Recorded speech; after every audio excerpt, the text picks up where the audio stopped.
Lions TV, this is your post-match analysis video from yesterday's, I don't know what to call it, game at Carrow Road. Was it a good performance? Wasn't it? Was it a good day out? Wasn't it? Did we deserve a point? Didn't we? I still don't know. I'm still trying to get my head around it and I've half lost my voice somehow. Let's start out by taking a look at the 11 that started the match. Two changes were made for the team that lost 2-0 at Brentford. Jed Wallace come in for Yuri Skalak, who dropped to the bench, along with Marlon Romeo, and Conor McLaughlin come in at right back. Was that the right decision? Listen, by the way, this is going to be all over the place today. Usually I have a structure and a way I'm going to go around it, and just like my head, this will be all over the place. It was the right decision to bring McLaughlin back in my opinion. There wasn't a great deal of traffic coming down the wings. It was mainly all coming from Central, from Norwich. Long-range shots, slotted passes through the middle. They were a very good side. And I've got to be honest, on reflection, if we hadn't have played the way we played and as well as we played, if we hadn't turned up yesterday, we could have got rolled 6-7-0. So I'm going to stick by what I said at full time. I'm going to say it was a good performance. It was Ben Amos in goal, Conor McLaughlin at right back, Murray Wallace at left back, Jake Cooper with Sean Hutchinson alongside him, Jed Wallace on the right, Shane Ferguson on the left. Central midfield was Sean Williams and Ryan Leonard. And up front, it was Big T, Tom Elliott and Lee Gregory. We was fantastic for the first 30 minutes. We was superb. We was really good. We competed. We was in their faces. We was intense. We had a high press about us. We was pacey. We was going after every single ball. And when we took the lead, it was no more than we deserved. Norwich didn't know what hit them. I'd seen a lot of comments from Norwich fans online saying we was one of the best sides they've played all season, which at the minute is absolutely no consolation to us, I know. Excuse me. But when we took the lead, it was no more than we deserved. A ball into the box. Jake Cooper said yesterday he's had more assists than directory inquiries. Heads it back across, and it's a brilliant header from Tom Elliott. He's got bodies around him. He leaps high, heads it down, and we take the lead in front of the delirious Millwall fans. After that, Norwich got back into it. They started to worm their way back into the game. They're good. They're a very good side coming forward. They've got lots of attacking options and ideas. They were sticking balls into the box. Good save from Ben Amos. I remember tips over the bar. One straight at him, but it came at him quick and he got his hands up quick. Good reaction save. Then they score a goal which to me should have stood. Don't know why it didn't. I've watched it back. It wasn't offside. Guy hits a shot. It's the bar, comes out. And the guy that actually scores the goal, volleys it straight back in. It's a great finish. Is being played on by about 3 different people. So that definitely wasn't offside. It should have stood. And it didn't. So we got into the half-time, 1-0 up. And I could sense it was going to be a long half for us. And what you have to do against any team, especially a team like Norwich, they're going to come at you straight away in the second half. You've got to stay strong. The manager will be saying, listen, they're going to come at us like an absolute steam train. And for the first 10-15 minutes, we've got to hold them out of bay. Now, that didn't happen. They come straight back as they scored almost immediately, as far as I can remember. It was no one's fault. It come from down our right. Good ball cross. And the guy, Temu Pukki, who I marked as their danger man, was a danger all afternoon. He gets in front of Jake Cooper at the front post and slots in. It wasn't Jake Cooper's fault. It wasn't Amos's fault. I don't think it was Conor McLaughlin's fault. I just think it was a very good attacking move from a very good team in this division. So then, bang, it's 1-1 and we're on the ropes. My God, are we on the ropes? Norwich keep coming at us. They keep coming at us. Penalty. All of a sudden, bang, penalty. For me, never a penalty. Murray Wallace slides in. His arms are down by his side. His arms aren't out. They aren't moving towards the ball. And we get a dubious penalty given against us. Pukki steps up and it's... Every penalty save is a good save. Make no mistake, because keeper's guessed right. He's under pressure. You know, if you see a player roll the ball down the middle and it goes in, they'll say it's a very clever penalty. If the keeper stands there, they'll say it's a terrible penalty. You can't really win with penalties, whether you're taking it, whether you're trying to save one. It's slightly to Amos's right. It's a good save, and Sean Williams reacts well and sticks it away over the bar for a corner.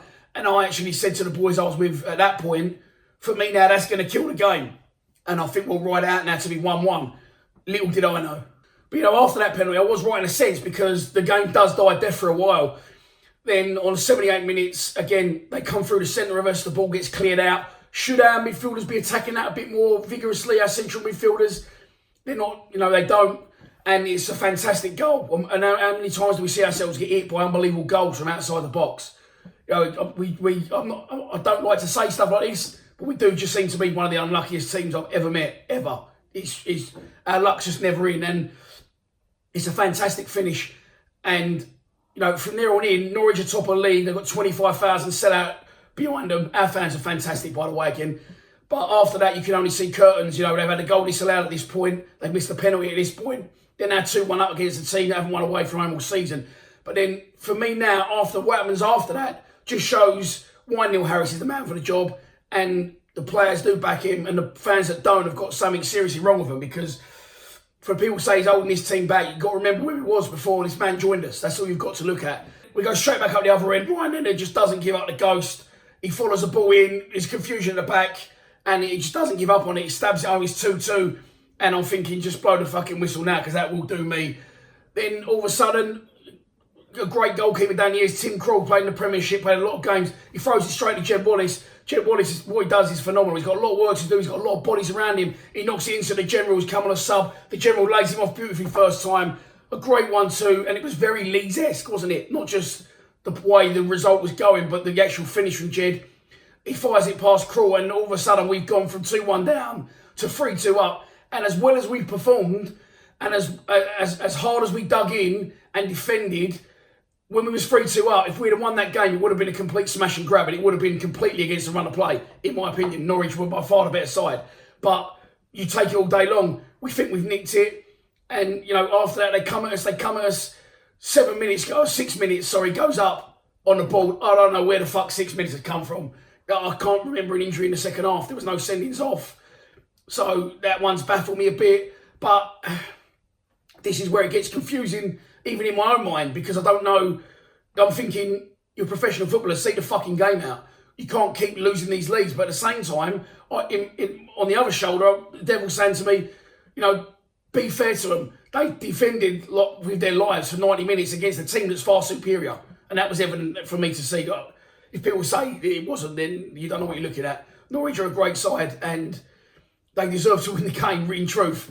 So, the players can only hold out for so long. It's not come from wide. It's one of them balls through the middle. It's slotted in to Jordan Rhodes. Everyone's gone mad it was offside. I went mad for it was offside. I've seen it back. It was never offside. It was onside.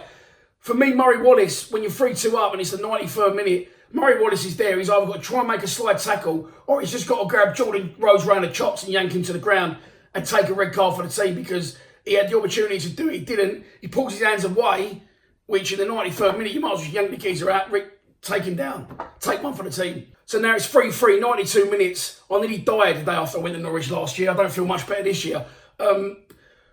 This is where the problem for me begins, because Neil Harris has put it on the players and said it's a disappointed dressing room, but it's their dressing room. If you don't want a disappointment, don't make the mistakes. And there's nothing the manager can do there. The players have to have the experience to see that game out. He can't go on the pitch and say, know what to do. As much as I praised them yesterday, I'm going to contradict myself again now. Their arseholes went at 3-3. It absolutely went. They absolutely melted the players. None of them wanted the ball. It was like Sunday League. They was all just swiping at it, just trying to get it away. You could see that was absolutely gone, and they knew what was going to come. And when it did come, again, it's another cleverly slotted ball. Pukki comes in. I thought Ben Amos had a great game yesterday, but again, I've got to be fair to Jordan Archer. I don't know if Amos needed to come sliding out, and if he does come sliding out, he's got to make that. Again, it wasn't his fault. It was very cleverly undone. And Pukki's coming in. Amos has done what his thought was right. But the defender, who I think might have been Wallace again or Hutchinson, has slid in with Pukki. And the balls, if Amos would have stayed where he was, I think it would have just trickled into his arms. But he's come out not with a lot of conviction, not with a lot of made himself big, and the ball shook it in. But at the same time, I'm not blaming Amos, because he had a good game yesterday, and we would have been dead and buried if he hadn't saved that penalty. So it's a massive. I was going to say conflict of interest. It's not. It's a head fuck. It's absolutely fucked my head up yesterday. I don't know whether we did well or whether we didn't. I'm going to say we did.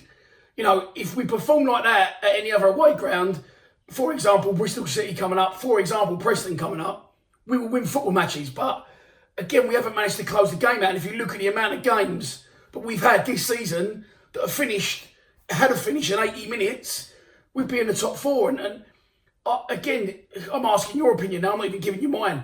Is it the manager's fault? His team selection, was it wrong? I don't think it was. I think he got it right. But why can't these players see these games out? That is the question. It's a question I don't know the answer to. The manager obviously doesn't. The players don't, because it keeps happening over and over and over again. But it's so fucking frustrating. But at the same time, I was so proud of the club yesterday.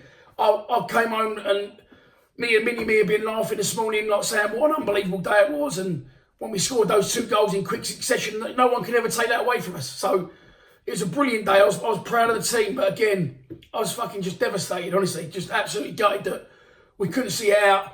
For the fans that travelled, for me personally, because I'm a fan, for the boy, I kept apologising to the boy yesterday, saying I'm sorry we didn't win. And obviously for the players and the manager, because the manager's going to get it in the ear roll. When I don't really think... I don't know. Maybe we need a defensive coach. I don't know what's going on, but we cannot see games out. That is the bottom line, and we need an answer to that. Whether it's more experienced players, I don't know. We've got the experience in the side. We've got players that have played for the club for a long time. Some people will argue it's because we took Lee Gregory off. You know, we seem to keep taking Lee Gregory off, and when we do concede. Maybe that's something to look at. I don't know. I'm spitballing. I'm throwing ideas out. I'm welcome to your answers. Feel free to do your own video and send it in to me, because it's done my brain in yesterday a little bit. But having said that, as a whole, another day in the history of Millwall Football Club, and I fucking loved it. And I'll do it all over again tomorrow if I could. So fair play to the team. Well battled. Unlucky boys. Well done to everyone that travelled. I had a fucking great day with you all. The photographer that got thrown out was one of the funniest things I've ever seen. If you was there, you know what I'm talking about. And that's it. We're going to the international break now. We come back to 2 home games on the bounce, I believe. Bolton and Birmingham. I'm going to take a rest, watch the national team get fucked over, let me throat get better, and I'll see you in a couple of weeks. Please subscribe to Lions TV.